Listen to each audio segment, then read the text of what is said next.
They say a wedding is supposed to be the happiest day of your life. But for Elias' heart, it almost became the cruelest reminder of who he used to be and who the world still believed he was. When the invitation slipped through the door and landed on his kitchen table, Elias froze. There it was, printed in gold foil among all the other names, Leo Marston. A name that felt like guilt, like regret, like someone whispering, "You don't deserve happiness." The name he never thought he'd see again. Not like this. Not here. Not at his wedding.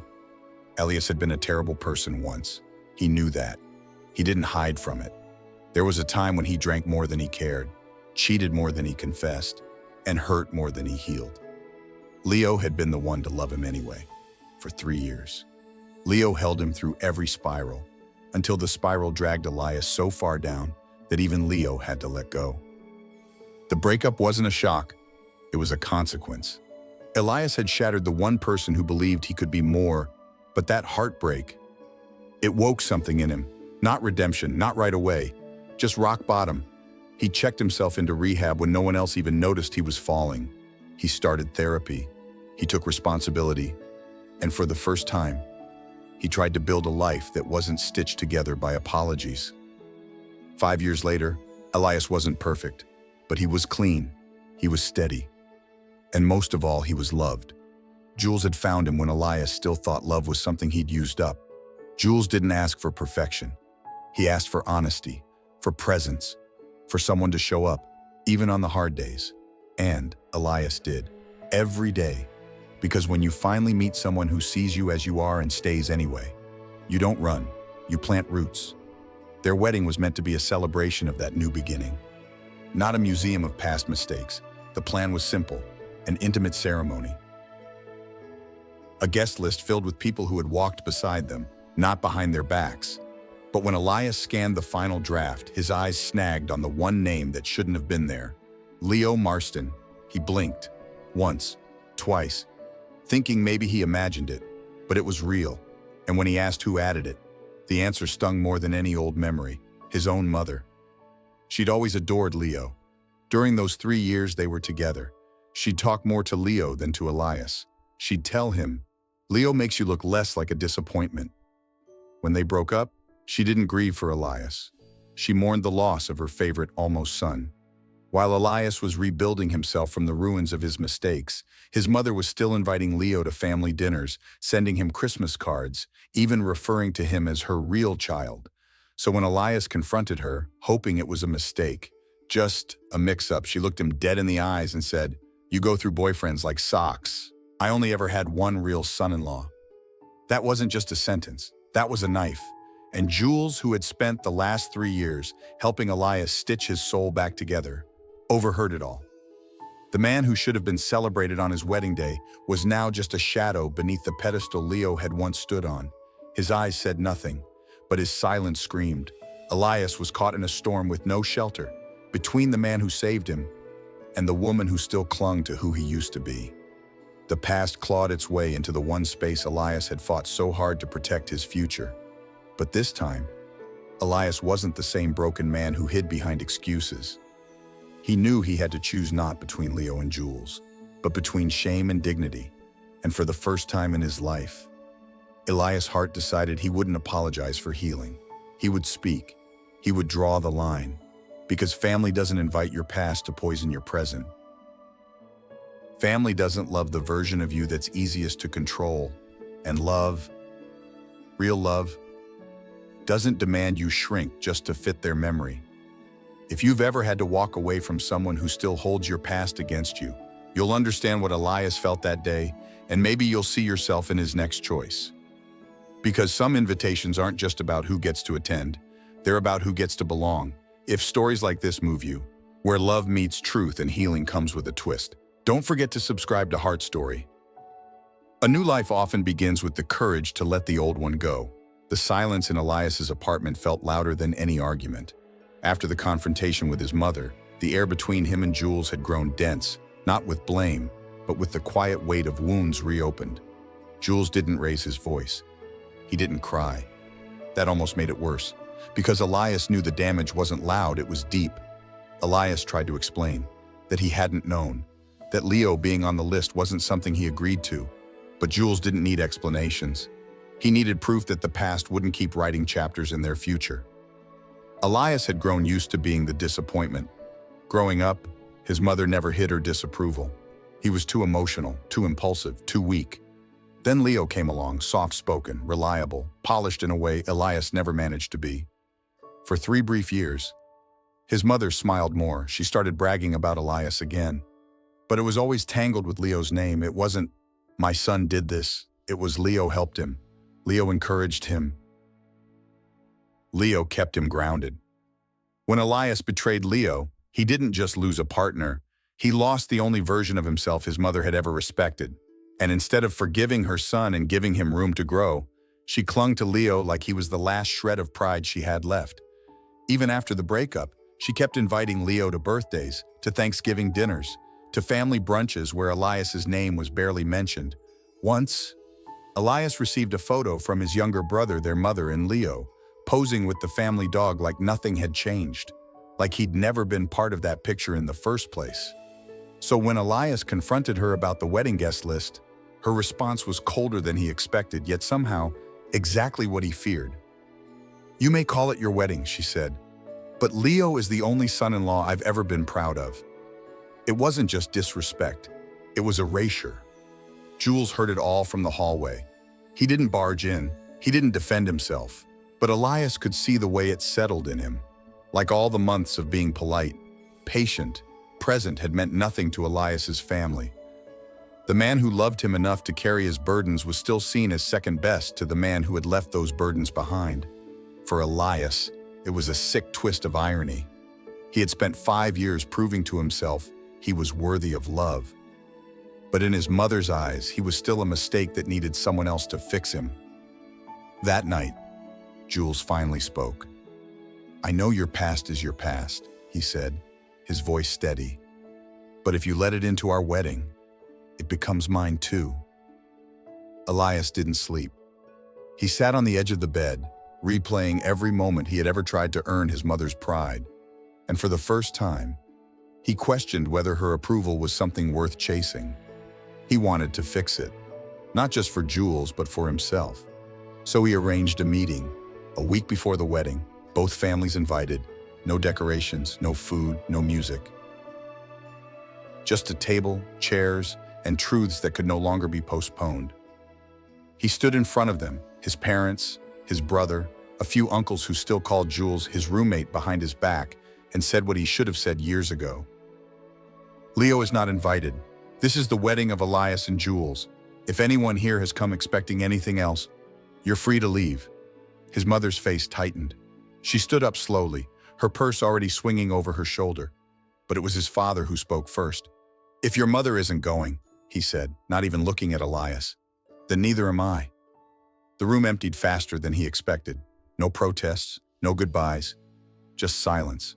2 days later, his brother sent a message, the kind of message that seals a boundary with fire. They said if Leo isn't there, they won't come. And if you still go through with marrying Jules, you're no longer part of this family. Elias didn't reply. He didn't scream or beg or bargain. He cried, but not for the reasons he used to cry. He didn't cry because he'd been rejected. He cried because he finally understood biology can't define love. Shared blood doesn't guarantee shared heart.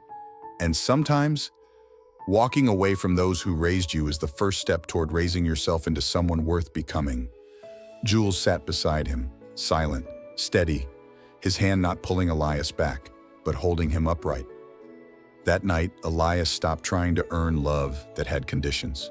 He stopped chasing validation that was only ever offered to versions of him that weren't real. He chose something harder. He chose to believe that who he was now deserved better. Some people believe family is everything, but not every family believes in you. And maybe that's the lesson that takes the longest to learn. That love should never be a test you have to keep passing. It should be a place you're allowed to arrive in peace. The apartment felt emptier, even though nothing had changed.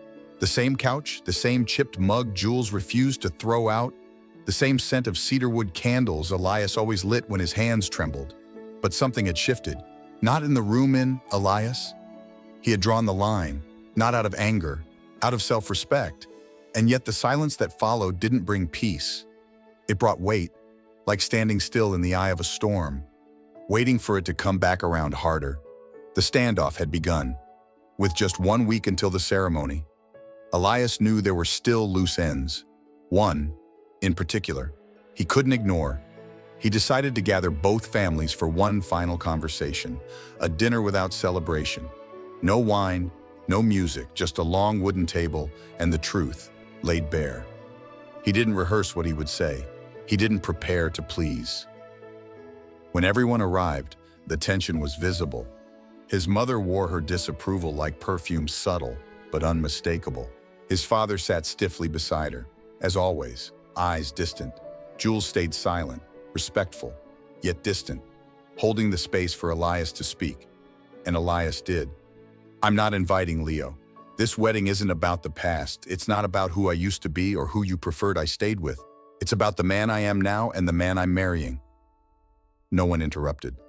That was always their power silence, sharper than any word. His mother stood up, her fork untouched, her chair sliding back like a verdict. She didn't yell. She didn't argue. She simply looked at Elias with cold finality and walked out. But it was his father's voice that followed. "If your mother's not going," he said flatly, "then I won't either." The room emptied like a tide pulled back by something too ancient to stop. Elias remained seated, staring at his hands. They no longer trembled, but they felt small. For so long, he had fought to earn his place at that table, and now he had walked away from it. Not in anger, but in quiet, resolute grief. 2 days later, the message came from his younger brother. They said if Leo's not invited, they won't come. And if you still marry Jules, don't bother coming back. Don't call. Don't visit. You're not welcome. Elias read it once, then again, then closed his phone and set it aside. This wasn't just a wedding anymore. It was a reckoning between blood and choice, between memory and truth. That night, he and Jules sat on the balcony, the city lights flickering below them like stars pretending to be close. Elias didn't cry this time, not because it didn't hurt, but because he was beginning to understand something he'd never been taught, that peace doesn't come from everyone loving you. It comes from knowing whose love lifts you instead of weighing you down. For so long, Elias had believed family was obligation, that being born into a home meant you owed it loyalty, even when that loyalty bled you dry. But Jules had taught him something different, that home could be chosen, that love, when real, didn't ask you to beg for a seat. It made room. It stayed. And in choosing Jules, not just in marriage, but in truth, Elias wasn't losing a family. He was finally building one. Sometimes, doing the right thing feels like loss, especially when that right thing is walking away from people who taught you love had to be earned through suffering. But healing begins when you stop trying to be what others need you to be and start standing as who you've become. The vow Elias would make in a week wasn't just to Jules, it was to himself.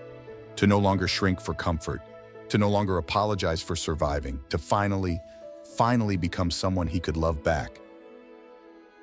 The morning of the wedding arrived quiet and gray. No thunderstorms, no blazing sun, just a soft, silver sky, as if the world itself had paused in reverence. Elias stood at the window, watching the city stretch awake beneath him. The weight in his chest wasn't panic or doubt. It was something deeper, the ache of knowing that sometimes, to step forward, you must accept who won't walk beside you. There would be no father adjusting his tie, no mother brushing invisible dust from his jacket, no brother cracking a joke to ease the tension. Elias had always imagined those moments on his wedding day, even when he was younger and still unsure who he would love. But reality rarely cares for the images we carry in our heads. What he did have was Jules, and Jules was enough. The venue was tucked in a quiet garden space, intimate and open. String lights hung between trees like suspended stars. Soft piano played in the background, not to fill the silence, but to honor it. Chairs lined the aisle, not filled by relatives with matching last names, but by faces that had stayed when blood had turned away. There was Sarah, his therapist, who had held space for him when he thought healing was impossible. There was Marcus, the counselor from his rehab center, who once told him, "You don't have to earn oxygen, you just have to breathe."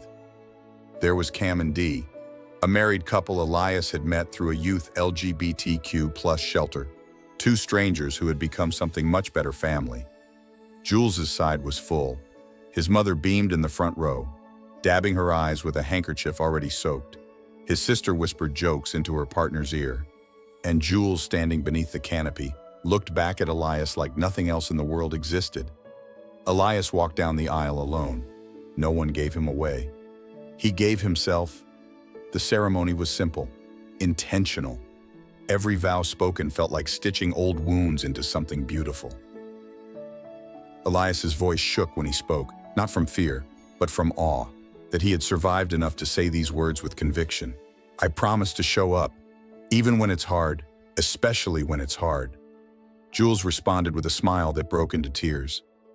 When it came time for rings, Elias hesitated, not because of doubt, but because the boy he once was, the one who thought he was unworthy of love, was still somewhere inside him. For a moment, he felt that boy cry, not from pain, from gratitude. And then, applause. Gentle, warm, real. They kissed, they laughed, they cried, not because something was missing, but because what remained was sacred. After the ceremony, guests moved toward the reception area, plates of food, slow jazz, hugs that lasted too long, and stories shared between people who had never met until that day. Strangers by blood, family by choice. And then came the speeches.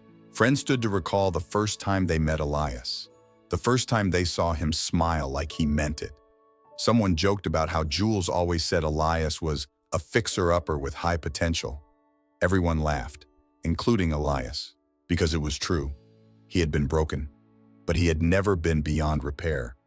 As the final speech was called, there was a quiet murmur. All eyes turned toward Jules as he rose slowly, holding something in his hand, a crumpled, faded envelope. He didn't speak yet, just stood there, eyes soft, posture steady, letting the room settle. And in that breath between silence and story, Elias felt his heartbeat slow. Something was coming, something he hadn't expected. But it wasn't fear that filled the space. It was grace, because not all closure comes with the people we lose. Sometimes it comes through the ones who choose to stay and the truths they decide to carry forward with care. Elias had wanted a wedding where he could finally be seen. What he received instead was something braver, a moment where his entire journey, even the darkest parts, could be honored without shame. That's the beauty of healing. It doesn't require forgetting the pain. It only asks that we no longer let it define us. And on that quiet, golden evening, beneath a canopy of chosen love and unlikely family, Elias was no longer someone asking to belong. He simply did. Jules stood behind the microphone, the folded envelope trembling slightly in his hands. His eyes swept the crowd, some smiling, some confused, all silent.